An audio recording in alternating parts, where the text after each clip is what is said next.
네, 오대영 라이브의 간판 코너 단도직입을 시작하겠습니다.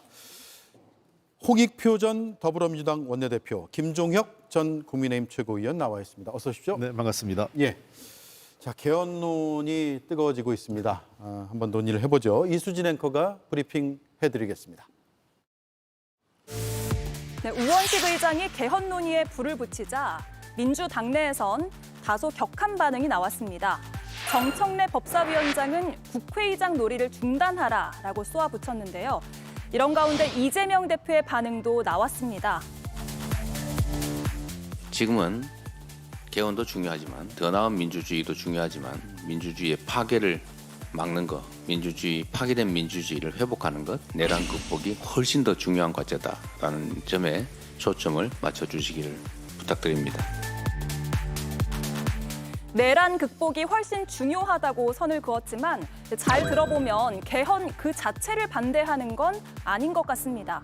국민투표법을 개정한 이후에 다음의 사안에 대해서는 처리할 수 있다는 입장을 내놨습니다.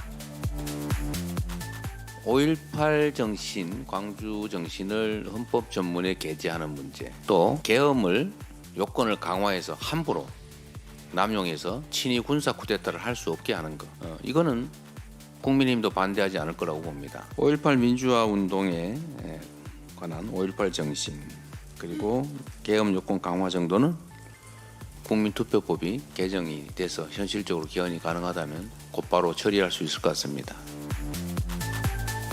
다만 이 말은 대통령의 임기 문제는 이번에 다루지 않겠다라는 뜻으로도 해석이 되는데요. 우원식 의장은 정당 간 합의되는 만큼만이라도 하자면서 독려를 했습니다. 시일이 촉박한데 어느 정도의 개헌이 가능할까요? 예.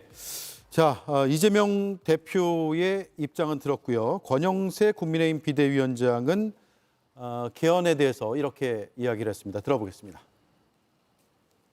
낡고 몸에 맞지 않는 87 체제를 넘어야 합니다. 대통령의 권한만큼이나 국회의 권한도 균형 있게 조정해야 합니다. 국민의힘은 이미 개헌특위를 구성해 자체적인 개헌안을 준비하고 있습니다. 국민의 뜻을 제대로 반영하는 개헌안을 마련하여 대통령 선거일에 함께 국민투표에 붙이는 방안도 추진하겠습니다. 개헌 필요하죠. 그래서 4년 중임제로 바꾸자. 전 국민들이 다 공감하지 않습니까? 동의합니다. 필요하죠. 그런데 문제는 지금은 정말 내란 종식이 먼저입니다. 더 나은 민주주의도 중요하지만 민주주의의 파괴를 막는 것, 파괴된 민주주의를 회복하는 것, 내란 극복이 훨씬 더 중요한 과제다라는 점에 초점을 맞춰주시기를 부탁드립니다. 예, 두 분의 의견을 바로 물어보겠습니다. 개헌이 우선이냐, 내란 종식이라고 표현하죠. 민주당에선 내란 종식이 우선이냐. 양자택일 문제처럼 지금 시청자들이 들을 수도 있을 것 같습니다. 의견들을 말씀해 주시죠. 먼저 홍익표 대표님. 우선 그 개헌과 내란 종식이 꼭 양자택일이라고 하는 건 전 동의하지는 않겠습니다. 뭐 이재명 대표도 꼭 그런 취지는 아니라고 생각을 하고요. 예. 다만 저는 물리적으로 그 60일도 채 안 남은 한 50여일 남았죠. 그 대통령 선거까지. 그때 이 개헌을 같이 그 대통령 선거하고 개헌 국민투표를 할 수 있을까?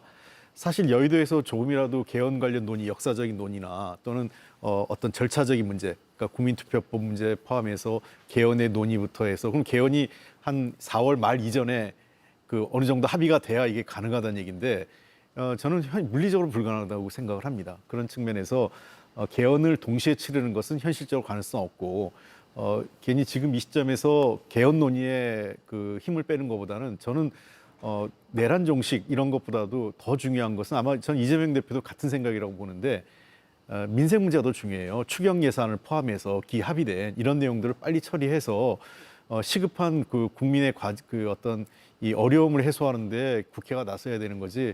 지금 자꾸 여기서 또 개헌 문제까지 논의가 확산되는 것은 저는 바람직하지 않다. 개헌 논의를 하되 좀 더 그 신중하게 논의해서 시간을 갖고 논의하자 이렇게 생각입니다. 예. 신중 논의시고요. 김 최고위원은요? 저는 이재명 대표가 주장하신 바가 뭔지를 모르겠어요. 아니, 내란을 종식시키다니요. 그러니까 헌법재판소에 의해서 현직 대통령이 파면이 됐습니다. 헌법을 위배한 비상계엄에 의해서. 예. 그걸로 끝난 겁니다. 그리고 거기에 해당됐던 사람들이 재판을 받고 있어요. 대통령도 재판정에 출두를 할 것이고 그럼 헌법적 질서에 따라서 법적 사법 절차에 따라가면 되는 겁니다. 그것을 계속 내란 얘기합니다. 좀 분명히 정치적인 그 의도가 있는 거예요. 그리고 국민의힘은 내란당이야 이런 식으로. 그 내란은요 결국은 사법부에 의해서 내란이었는지 아니었는지는 판결이 될 겁니다. 헌법재판소는 대통령이 헌법 위배를 했다라는 걸로 파면까지 시켰고요. 대한민국이 아니 전 세계 어느 나라가 헌법재판소에 의해서 대통령이 이렇게 파면이 그냥 될 수가 있습니까? 그리고 이런 것들이 그냥 이어지는 것 얼마나 더 민주주의가 더 잘 지켜집니까? 이런 나라에서 상대방을 내란당으로 몰아채우고 있지도 않은 지금 현재 내란이 진행되고 있습니까? 누가 내란을 하고 있습니까? 근데 내란 얘기를 해요. 그게 무슨 얘기죠? 도저히 이해가 가지 않습니다. 그래서 저거는 이재명 대표가 홍 의원님은 예를 들면 민생 문제를 이재명 대표가 먼저 생각하는 것 같을 것이다. 저는 그렇게 생각하지 않습니다. 이분은 그냥 권력 잡는 것만 지금 생각하는 눈에 있는 건 눈앞에 돌아온 권력을 어떻게 잡을 것인가 이 생각만 하는 것 같아요. 예. 그러니까 저렇게 극한 표현을 쓰고 내란이 진행되고 있고 민주주의 파괴 세력을 막겠다.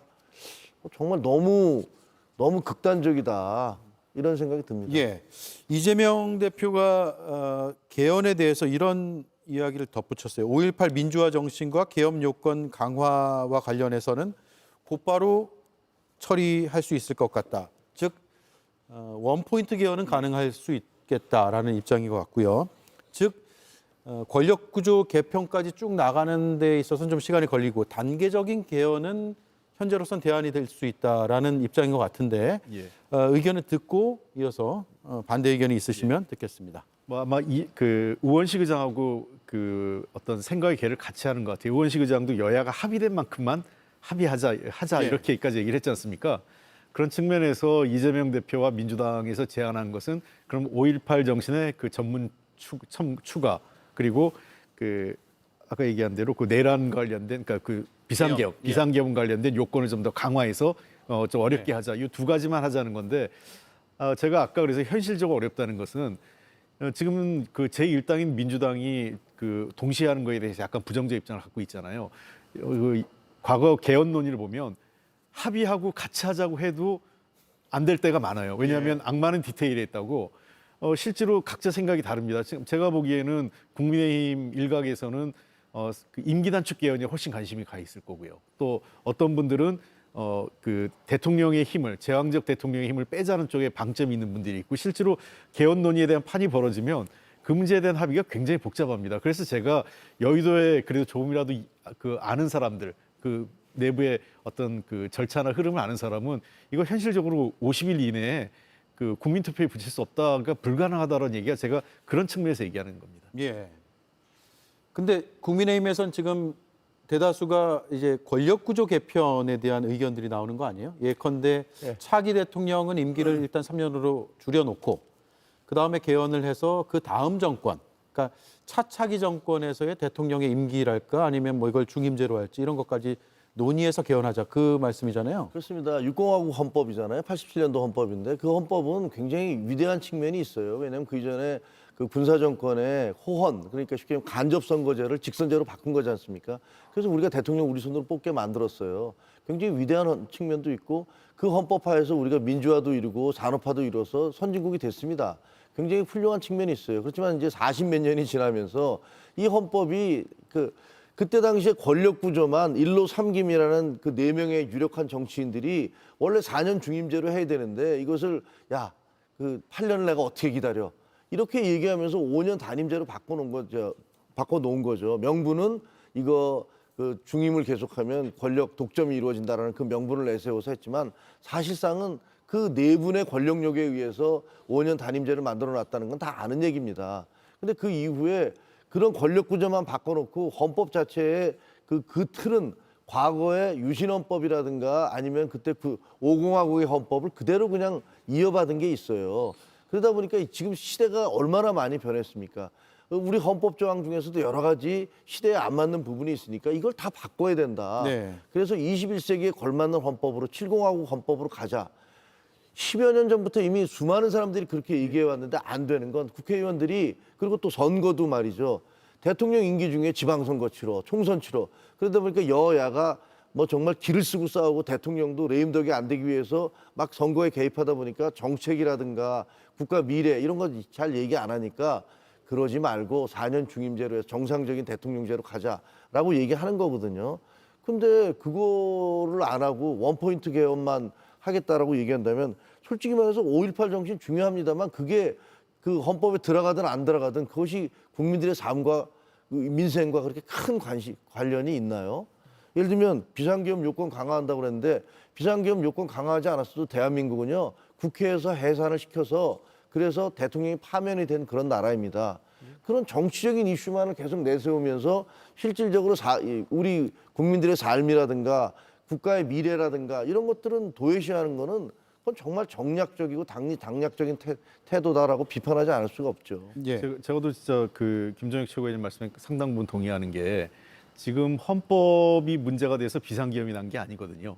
그 헌법은 도리어 우리 헌법의 시스템화에서 비상계엄을 그렇죠. 막았고 그다음에 거기에 가담했던 그러니까 그걸 주도했던 대통령과 그 세력들을 법적으로 단죄한 거예요. 그렇습니다. 그런 측면에서 헌법 자체의 문제는 없습니다. 이 헌법재판소도 87년 헌법에서 만들어진 기구거든요. 그렇죠. 헌법재판소 자체가 대통령을 탄핵할 수 있게 만들었죠. 그런 측면에서 87년 체제는 나름대로 성과가 있었지만 그러나 이제 운명을 당한 것도 있습니다. 세상이 바뀌었고 특히 기후변화 환경 문제라든지 또는 그 새로운 AI 시대, 이 디지털 시대에 대한 변화 그리고 이제는 국민들이 대의민주주의보다는 직접민주주의에 대한 요구가 굉장히 강해지고 있어요. 그래서 대의민주주의를 보완할 수 있는 직접민주주의와 수기형 민주주의를 어떻게 헌법에 담아낼 건가, 근데 국민의 기본권을 어떻게 확대할 건가 하는 여러 가지 과제들이 남아있기 때문에 저는 보다 충분한 그 논의, 그러니까 즉 국회가 그 논의하는 과정과 함께 시민사회가 참여하는 공론화형 모델로 헌법에 대한 논의를 해줘야 돼요. 병행해서. 예. 그런 측면에서 저는 좀 시간이 필요하지 지금 단기간에 50일 내에 함께 치는 건 현실적으로 어렵다고 제가 얘기하는 겁니다. 예. 반대하는 게 아닙니다. 김종혁 최고위원도 50일 내는 좀 무리라고 보세요? 무리죠. 왜냐하면 지난번에도 87년도 헌법도 2달에 만든 거 아닙니까? 그래서 그 일로 삼김의 대리인들이 와서 뚝딱뚝딱해서 만드신 거예요. 물론 그 전에 뭐 협상도 있었고 논의가 있긴 있었죠. 예. 근데 지금 그래서 이렇게 졸속으로 만들면 나중에 또 후회합니다. 그러니까 7공화국 헌법을 만들어야 돼요. 그래서 아까 이제 홍 의원님 말씀하신 대로 달라진 세상, 변화된 세상에 걸맞게 우리 헌법의 인권 부분도 그렇고 그다음에 여러 가지 경제적인 제약 부분에도 그렇고 많은 걸 고쳐야 되거든요. 그래서 시대에 걸맞는 우리 소득 수준에 걸맞는 그런 헌법을 만들어서 그걸로 또 한 50년 이렇게 가야 되는 거예요. 네. 그러니까 그렇게 뭐 몇십일 내에 뚝딱뚝딱해서 원포인트 개선으로 바꾸면 헌법을 뭐 누더기로 만들 겁니까? 예. 그건 말이 안 되는 그럼 얘기예요. 대선 이후에 해도 늦지 않다라는 말씀이세요? 대선 이후에 예를 들면 한동훈 대표 같은 경우는 3년만 본인이 하겠다라고 얘기하면서 3년 동안에 6공화국의 문제점들을 다 정리를 하고 헌법을 7공화국 헌법을 제대로 만들어서 3년 뒤에는 대통령 선거하고 그 총선하고 같이 일치시키자. 그래서 4년 단위로 계속 가게 하자. 그래야지 더 이상의 정치적 혼란이 없다. 이건데 3년 누군가 희생해야 되는데 그건 누군가 임기를 3년으로 단축하면 돼요. 근데 임기를 4년으로 하겠다 그러면 이것도 안 맞는 거잖아요. 그것 하여튼 여러 가지로 본인들의 희생이 없이 정치인들의 희생이 없이 개헌이 될 리는 없습니다. 예. 지금 그 개헌 논의에서 사실 이제 60일 이내에 개헌과 국민투표, 대통령 선거를 같이 치르는 건 좀 물리적으로 어렵고요. 국민의힘 일각과 그다음에 그 이재명 대표 쪽, 민주당 쪽과 생각이 다른 게 하나는 이런 것 같습니다. 내년 지방선거 때 국민투표, 개헌 국민투표 한 1년의 시간이 있죠. 1년여 정도 논의해서 내년 총선, 지방선거에서 국민투표를 붙여서 28년도 총선에서 임기를 단축해서 그러니까 대통령 임기를 한 3년 정도로 해서 개헌된 그러니까 수정된 개헌안으로 대통령 선거를 치르자 국회 총선거하고 이게 국민의힘 일각에서의 안과 우리 또 야권 일각에서의 안이 그렇게 있는 것 같고요. 예. 그다음에 홍준표 시장이나 또는 그 이재명 그 대표의 경우에는 그러지 말고 충분히 논의해서 28년 국회의원 선거 때 총선거 때 국민투표를 붙여서 통과시키고 2030년 지방선거에서 개정된 헌법으로 대통령 선거를 치르자. 그럼 임기 단축 없이 지방선거하고 대통령 선거가 함께 치러지는 거죠. 저는 이 두 가지 안이 아마 이번 대선에서 각자 그 안을 놓고 국민들께 평가를 받을 것으로 생각합니다. 27년 2027년. 2027년이요. 예, 27년 아닌가요? 아니요. 그러니까 26년에 지방선거잖아요. 네. 그러면 국민 투표에 거기 붙이는 거죠. 그럼 28년에 그 총선이 있습니다. 2년 후에. 그때 이제 개정된 헌법으로 치러지니까 다음에 선출된 대통령 임기는 대략 한 3년 정도 되는 거죠. 그게 한동훈 대표를 포함한 여권 측 인사들의 생각인 것 같고요. 네, 그다음에 우리 야당 측에서도 제가 정확히 모르겠지만 김부겸 전 총리나 그런 주장을 하시는 분들이 있어요. 예. 임기 단축 개헌을. 또 반면에 홍준표 시장은 임기 단축 반대하잖아요.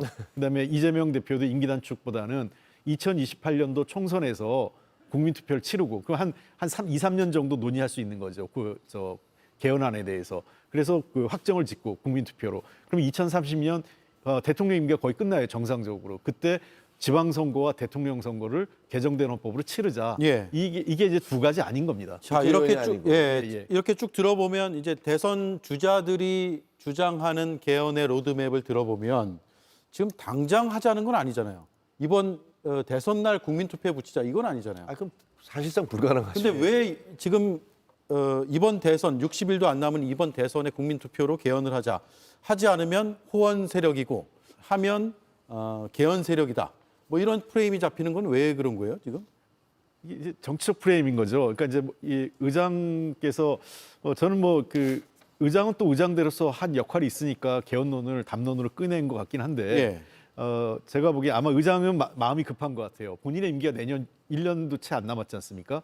이제 끝나는 시점 1년 정도 남았죠. 1년 정도 남아서 끝나니까 자기 임기 내에 뭔가 개헌을 마무리하려면 이번에 하지 않으면 안 되거든요. 그런 측면에서 우원식 의장은 좀 그 강력하게 밀어붙이는 것 같은데 제가 보기엔 뭐 우원식 의장 본인도 더 잘하실 거예요. 그 국회에서 얼마나 이 개헌론의 합의를 모아가기가 힘든 건지 단 30일 만에 한 달 안에 지금 개헌의 합의를 모아야 되는데 이건 현실적으로 불가능하거든요. 근데 전체적으로 입장을 봤을 때 이재명 대표하고 홍준표 시장이 가장 개헌론에 대해서 좀 더 장기적으로 보는 관점이다 보니까 그런 측면에서 일부 이제 임기 단축 개헌론을 하는 입장에서는 개헌에 찬성하냐 반대하냐를 묻는데 저는 궁극적으로 개헌의 찬반이 아니라 개헌의 시기에 대한 차이다 이렇게 보입니다. 예. 그러면 정리하면 이재명 대표와 홍준표 시장의 경우에는 좀 장기적인 관점에서의 개헌 로드맵을 지금 생각하고 있는 것 같고 28년 개헌이죠. 예. 그리고 한동훈 대표와 또 다른 주자들은 임기를 줄여서라도 개헌을 하겠다라는 좀 중기적인 로드맵을 갖고 있다 정도로 정리하면 될까요? 왜냐하면요, 그 장기적으로 가잖아요. 돼본 적이 없어요. 예. 10여 년부터 계속 그 얘기를 했어요. 문재인 대통령은 공약으로까지 얘기를 했습니다. 근데 됐습니까? 그거 예. 원래 일치시키면 되거든요.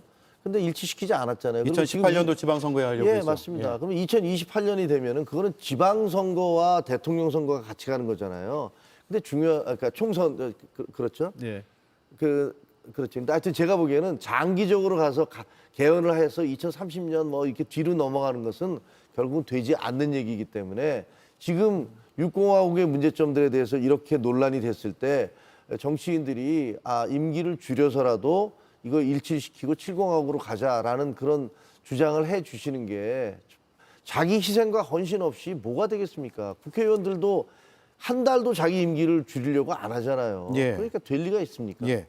이 대선을 앞두고 바로 그 탄핵 심판의 선고가 나오고 파면 결정된 뒤 곧바로 지금 개헌 얘기가 막 뜨거워지고 있어서 시청자들께서 그런 생각하실 수도 있을 것 같아요. 이게 산발적으로 여기저기서 자기 주장들이 나오고 있으니까 정치권이 이해관계에 따라서 개헌을 하자, 또 하지 말자 이런 식으로 카드를 꺼냈다가 넣었다가 이런 거 아닌가라는 생각을 할 수도 있을 것 같아요. 예를 들어서 박근혜 전 대통령 탄핵 심판 이제 막 시작될 무렵에 새누리당에서 개헌하자 이렇게 꺼냈다가 흐지부지되고 말씀하신 대로 문재인 전 대통령이 공약으로 내걸고 2018년도에 하자라고 했는데 적극적으로 추진이 잘 안 됐어요.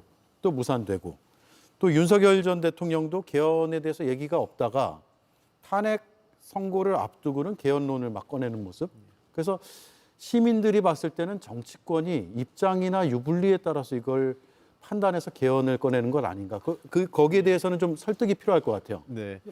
사실 그런 비판이 굉장히 뼈아프게 다가옵니다. 왜냐하면 개헌론이 그동안은 어떤 경우에는 그 정치적 위기를 모면하기 위한 어떤 그 정치권 내에서의 일종의 그 수단적인 도구적 측면으로 개헌론이 활용된 것도 예. 사실이었고요. 두 번째는 뭐 흔히 얘기해서 집권할 때하고 집권 전에, 그러니까 대통령 선거나 중요한 국회의원 선거 등을 앞두고 개헌론을 얘기할 때하고 실제로 선거에서 승리하고 나서 생각이 바뀌는 거죠. 예. 그러니까 개헌론에 소극적으로 바뀌는 이러한 것들이 반복되다 보니까 이 개헌론에 대해서 국민들도 이제 잘 안 믿어요. 아, 이거 뭐 개헌론 되겠어? 그리고 제가 한 10여 년 국회에서 3선을 하면서 여의도에 있어 보니까 이게 개헌론이라는 게 그 개헌이라는 것에만 동의합니다.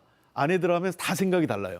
그러니까 아까 얘기하면 그 대통령제를 갖고도 물론 가장 많은 의견이 4년 중임제인데 그 안에는 또 이원 집정부제도 있고 어떤 분들은 또 내각제까지 얘기하는 분들도 있어요. 소수지만. 이게 등등의 굉장히 복잡한 권력 구조만 갖고도 그런데 또 앞으로 그 70화국의 여러 가지 시민의 그 권리들을 얘기하면 거기에 또 진보 보수가 첨예하게 생각이 또 갈릴 거예요. 견해에서. 그런 측면에서 헌법이라는 것이 그 개정하는 데는 상당한 진통과 어려움이 있습니다.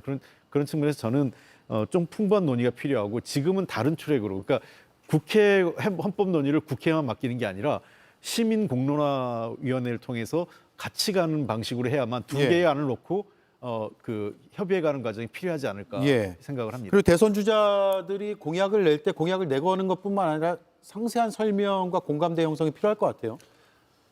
근데 지금 말씀하신 대로 그 개헌이 필요하다는 얘기는 계속 해왔는데 네. 그 국회의원들과 대통령 당선자들의 어떤 욕심 때문에 자기 희생을 안 하려고 하니까 그 되지 않았었어요. 그리고 그걸 정치적으로 이용하려고 그러거든요. 뭐 박근혜 대통령 때도 위기 상황일 때 개헌하겠다고 그랬지. 문재인 대통령 공약 내세웠었지. 그다음에 윤석열 대통령은 그 비상계엄이 끝나자마자 국민의힘에서 그 의원들 사이에서 그런 얘기가 나왔어요. 야, 이거 개헌으로 돌파하자. 그리고 개헌을 하는데 한 1년 반쯤 뒤에 개헌하자 그러면 된다. 이런 얘기들이 있었어요. 네. 그러니까 개헌을 자기들의 어떤 권력을 유지하거나 위기 상황을 돌파하기 위한, 모면하기 위한 수단으로 정치인들이 계속 써왔다는 비판으로부터 자유롭지 못하죠. 그게 맞는 얘기이기 때문에. 그리고 지금은요, 그렇지만 다른 건 뭐냐면 지금처럼 이렇게 모든 주자들이, 대부분의 주자들이 개헌해야 돼라고 얘기한 경우는 없었습니다. 그래서 산발적으로 한두 명이 얘기했던 것인데, 그래서 저는 지금이 최적기라고 생각을 해요. 예. 이번에 그 비상계엄이라는 어떤 그런 있을 수 없는 사태를 경험을 했기 때문에 사람들이 그리고 육공화국의 헌법이라는 게 참 문제가 있어. 예. 그리고 여야의 대립이라는 게 이렇게 계속 가는 것은 우리의 구조와 시스템에도 문제가 있어. 대통령 선출과 국회의원 선출이 서로 달라지고 그 중간에 또 지방선거까지 하면서 선거만 치르다 대통령 끝나는 이런 상황이 이제 안 돼. 라는 그런 공감대가 있을 때 다 함께 밀어붙여야지. 안 그러면요, 그냥 못 고친 죄로 또 몇십 년 갑니다. 그럼 그 사이에 대한민국 굉장히 망가질 거거든요. 그렇기 때문에 저는 뭐 지금 홍준표 시장님이나 혹은 이재명 대표님한테 정말 국민을 먼저 생각해라. 그런 말씀을 좀 드리고 싶어요. 예. 그래서 개헌을 꼭 그분들만 동의하면 되는 거거든요. 다음 대통령은 3년만 하자. 그리고 거기 맞추자. 그리고 임기 기간 동안에 공약을 해서 충분한 시간을 갖고 여야가 합의해서 개헌을 해서 7공화국의 문을 열자. 그래서 더 이상 이 낡은 헌법으로 국민들과 우리 국가 체제가 고통받는 여기서부터 벗어나자. 이렇게 결단해 주시면 됩니다. 예. 그러니까 저는 이제 뭐 김종혁 최고위원이 말씀이 뭐 상당히 이제 뭐 좋은 얘기긴 한데 누군가의 임기를 단축해서 하는 게 훨씬 힘들다는 거예요. 그러니까 이제 왜냐하면 그게 정치 아까도 얘기했잖아요. 국회의원들 자기 임기 한 달도 줄이려고 하지 않고 그런 측면에서 저는 2030년이 어쨌든 임기를 줄이고 이런 문제가 아니지 않습니까? 그리고 시스템적으로 보면은 저는 개인적으로는 그래요. 이제 저는 뭐 제가 정치 학자로서 제가 말씀을 드린다면 국회 권력, 의회 권력과 행정 권력의 시기를 일치시키는 것보다 분리하는 게 맞다. 저는 사실은 꼭 의석이 다수당이 돼야 될 필요는 없다고 생각을 합니다. 그러니까 그런 측면에서 일종의 국회의원 선거는 그 정부에 대한 중간 선거 평가처럼 해서 잘하면 다수 의석을 또 모아주는 거고 못하면 여소야대를 만들어서 견제할 수 있게 해주는 거고 중앙 권력과 지방 권력은 같이 선거를 치르는 게 저는 행정 시스템의 일원화 그리고 국회와 대통령 간의 행정부와 입법부 간의 견제와 균형 차원에서도 그렇게 맞추는 게 훨씬 더 바람직하지 않냐. 원래 제가 그 생각했던 했던 거는 원래 윤석열 대통령이 비상계엄 이런 게 없었으면 그때 일부 그 임기 단축 얘기가 나왔거든요. 그랬다면 저는 2026년 임기 단축을 통해서 지방선거하고 대통령 선거를 마쳤으면 가장 좋았다 이런 생각도 그런 갖고 얘기도 있었습니다. 있긴 했었죠. 예. 알겠습니다. 여기까지 하죠. 시간이 훌쩍 가버렸습니다. 두 분 고맙습니다. 네, 감사합니다.